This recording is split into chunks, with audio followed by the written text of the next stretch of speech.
Hey, what's going on everybody? Commander Crane here, and we are back with another Pioneer deck tech. And today, we're going to be talking about Mono Green Ponza.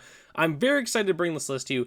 As always, before we hop into the video, let me know in the comment section below at the end of the video, what do you think about the list? Is there a card that I definitely should have included that I did not? And if you have any suggestions for upcoming videos on the channel, feel free to let me know in the comment section below.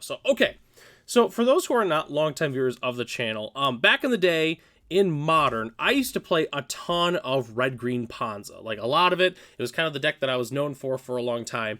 And I get questions all the time. Hey, is Ponza possible to play in Pioneer? So, in Pioneer, we don't have Stone Rain or Molten Rain or Pillage or Blood Moon or Acid Moss. So we don't really have any of the good Ponza elements. But, and there's a but to it, there's a new land that was recently printed, which I'm sure some people probably have an idea. There's a new land that kind of helps us with the whole Ponza theme a little bit. It'll make sense once we hop into it here. So let's go ahead and start. Let's talk about our early mana producers. We're playing 4 Llanowar Elves, 4 Elvish Mystics, unsurprisingly, and we're playing 4 Lotus Cobra.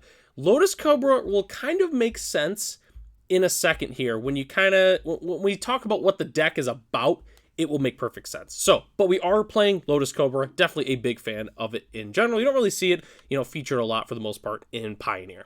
So, next slide here is not our land destruction. The next 2 slides will be our land destruction. But again, it's going to make more sense here in a second because, spoiler alert, we're going to be playing a lot of lands and lands from our graveyard, and we're going to be playing 4 Tireless Trackers because of it. Tireless Tracker gets really, really big, draws us cards. I'm a huge fan of Tireless Tracker. I played it in Ponza back in the day, and it's definitely very, very good in this deck. And then 4 Thought-Knot Seer. So we do have a few Eldrazi in our deck just because we are playing lands that make colorless. So it's for those who might not know, the gears are kind of turning a little bit. But Thought-Knot Seer is really, really good just because, guess what? We're going to blow up our opponent's hand as well with Thought-Knot Seer. The card is definitely very, very good. Definitely a huge fan of Thought-Knot Seer. So, okay, let's get to the main part. We want to destroy some lands. How are we doing it? This is a little bit of our land destruction. We're playing 2 Creeping Mold and 4 Bramble Crush. So Creeping Mold, 2 green sorcery, destroy target artifact, enchantment, or land. I believe this is the only printing that actually puts Creeping Mold into Pioneer, if I'm not mistaken. It was a card that was printed a long time ago. Don't really see it a lot anymore, but we're playing 2 copies of it.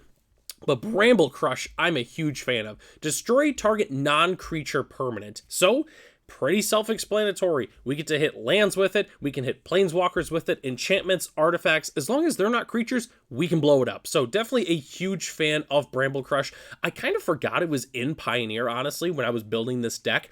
And I thought to myself, let's get some good land destruction spells that we could play in green. And I'm like, oh my goodness, we get to play Bramble Crush. Definitely a huge fan of the card in general. So our next slide here, this is where it's going to make sense here. So this is the rest of our land destruction package. So we're playing 2 World Breakers, unsurprisingly because of the thumbnail. When you cast it, exile an artifact, enchantment, or land, and it has reach. And then for 2 and a colorless, we could sacrifice a land, return World Breaker from our graveyard to our hand. So it's a big boy for sure. 5/7 with reach, but it does destroy, exile an artifact, enchantment, or land when it's cast too. So even if our opponent counterspells it, we still get to exile something, which is pretty sweet. But this is our main land destruction package. We're playing 4 Ramming Up Excavator and 4 Crucible of Worlds, which they have the same effect. Obviously, Ramming Up is the creature, Crucible is an artifact. You may play land cards from your graveyard, which is going to make sense on our next slide. The first thing I want to talk about right before, though, is Crucible of Worlds. I have it in red there just because they are about 18 to 19, $18.50 US dollars a piece for Crucible of Worlds. A little bit pricey, on average, especially for the decks that we build here on the channel. I must say, though, it's pretty necessary for the deck, and we'll kind of talk about it more in the future, but I just wanted to point out why it was in red there specifically. Okay, so we can play land cards from our graveyard, but, whatever. That doesn't mean we're destroying any lands. If anything, if our opponent is destroying our lands, we get to play them back. But this is why. we're playing the Sunken Citadel package. We're playing 4 Sunken Citadel, 4 Field of Ruin, and 4 Demolition Field. And guess what? Not a lot of people are playing basic lands in this format, so half the time, we're just going to be blowing up their lands, and they're not going to be able to search for anything. What's also really great is all 3 of these lands, like, they just work so well together. You know, we've got the Sunken Citadels, you know, we choose green with it every single time, pretty much.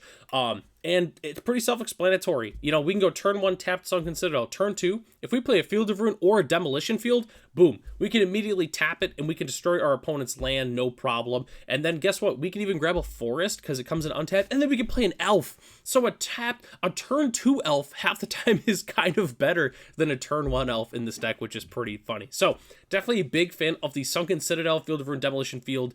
I'm a huge fan of this entire thing. I think this is just a really, really fun way to go. What's also really interesting to note is Field of Ruin and Demolition Field also helps cast our Thought-Knots here. It's our only like true colorless card, but definitely a big fan of those because it helps us cast them, which is pretty sweet.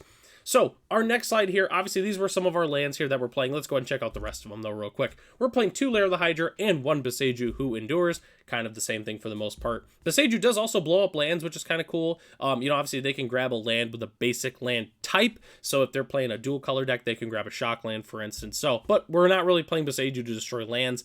For the most part, it's mostly just because it's just a really, really good card. And then rounding our lands, we're playing 1 Waste and 8 Forests. So we want to play 1 Waste just because we're playing Field of Ruin and Demolition Field. Occasionally we do need to grab the pure colorless for like Thought-Knot Seer or World Breaker's activated ability. So it's not going to come up very often, but it is something that can happen. So that's why we're playing the 1 Waste. And obviously the 8 Forests just because we're playing Field of Ruin. We're going to want to be able to take advantage of Tireless Tracker, playing all the lands from our graveyard, as well as grabbing the forests back, you know, from our deck, that kind of thing. So, and as our spicy basic lands of the day, I decided to play at least the Waste is from Oath of the Gatewatch, but the Forest from Battle for Zendikar. Definitely a huge fan of this artwork in general. I know the Forests I've used in my Pioneer decks for a long time. Definitely a big fan of the Waste too. I believe I actually had him in my Traxos Commander deck, actually, funny enough. So definitely a big fan of both of these pieces for sure.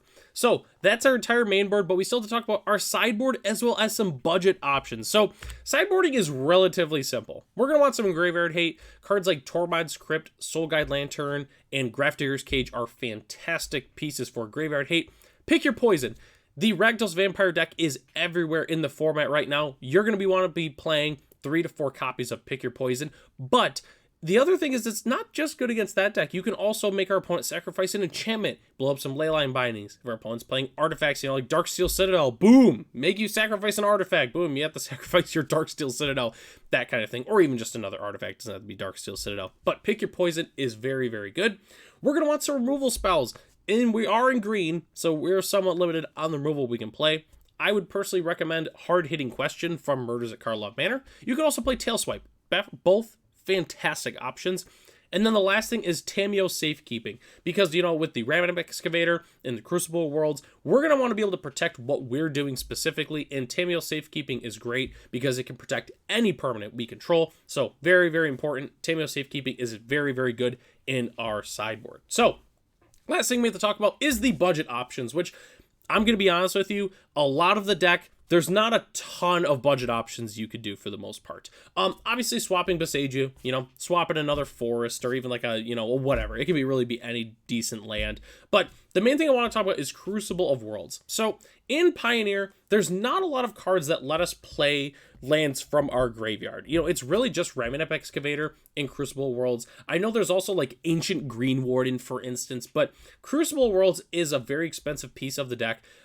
Is it 100% necessary? Technically not, but it's a really big piece for the deck. So I wanted to mention that, like, you know, don't feel like you have to buy them for sure, but it is a huge help having 8 copies of cards that let us play stuff from our graveyard or our lands. So just wanted to go ahead and mention that. But the one thing I want to mention is the list as it's constructed right now in its current form is only $190, including the sideboard, which for the most part is pretty cheap for a Pioneer deck. You know, if you really like Ponza strategies, I think this would be a perfect deck for you if you're looking to maybe transition into Pioneer, or if you're looking to just play something spicy for F&M, I think this would definitely be a very, very cool deck. Pretty much every opponent that we play against that's not playing a monocolor deck is going to be just completely miserable. Most people are only playing like 1 to 2 basic lands, so most of the time it's just going to be activating Field of Ruin, and they're just not going to be able to grab a land, and then we're slowly going to chip away, you know, with our Tireless Trackers or, you know, our Thought-Knot Seers, that kind of thing. So definitely a big fan of this list. I'm very excited I was able to finally feature a cool Pioneer Ponza list here on the channel. So that takes us to the end of the video. Let me know in the comment section below, what do you think about the list? Is there a card that I definitely should have included that I did not? Just let me know in the comment section. So I'm Commander Crane. Thanks for watching this video, and I'll catch you in the next one.